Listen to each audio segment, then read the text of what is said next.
in July 1963, and I had just turned 19 years of age, and I was employed as a deckhand on one of John Harker Limited tankers plying the River Severn and Bristol Channel.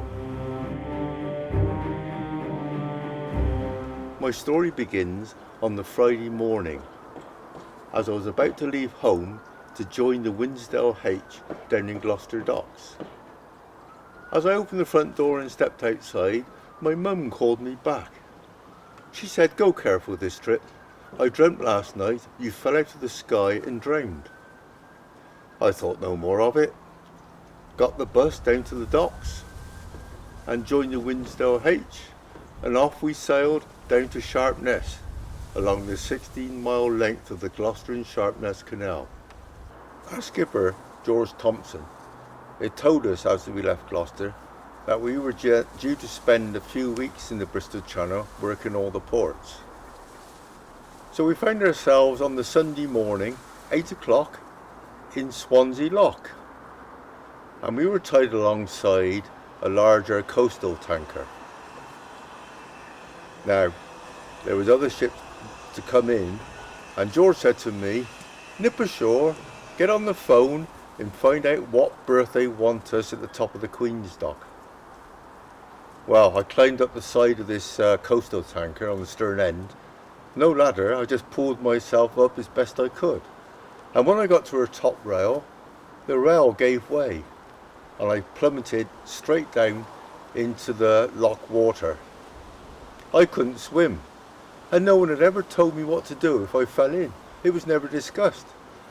And I went down, calmly came back up, head above the water, and I could see faces looking down at me, and I went back under again.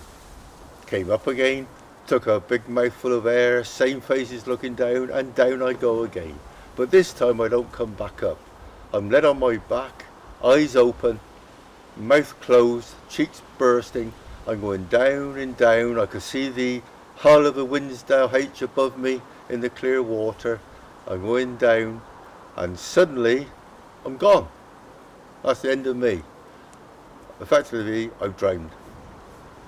Well, the next thing I knew, I was up on the surface of the water and thrashing around, and a man, a seaman off this ship, had dived in, luckily came straight down for me, got hold of me and brought me up, and somehow I kicked back into life when I was in the fresh air, and they got me up the ladder, up to the deck of the Winsdale H, and I'm let out on the deck, basically in a state of shock, I guess.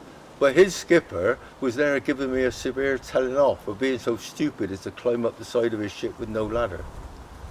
My skipper, George, gave this man a £5 note for saving my life. And to this day, I'm really upset that I never got that man's name, I never thanked him properly, and I often wonder, and especially now, what happened to that man. Is he still alive? Has he passed away himself? Or what? I would dearly, dearly love to know, but I guess I never will.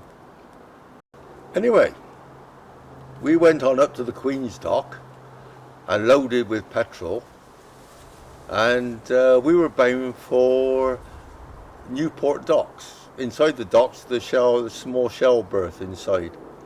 And being a Sunday, when we got to Newport at tea time, being a Sunday, they wouldn't unload us.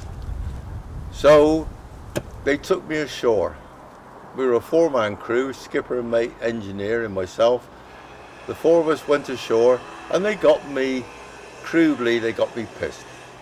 But I don't drink a lot, and it takes a lot to get me in that drunken stupor, so I wasn't really that bad.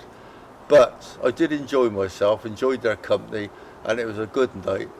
But it was a long walk back to the Winsdale H. And do you know something? That was the last it was ever discussed. Never spoken about again. I never thought about it. The crew never mentioned it. I never told my mum. I told my mum years and years later what her dream had come true.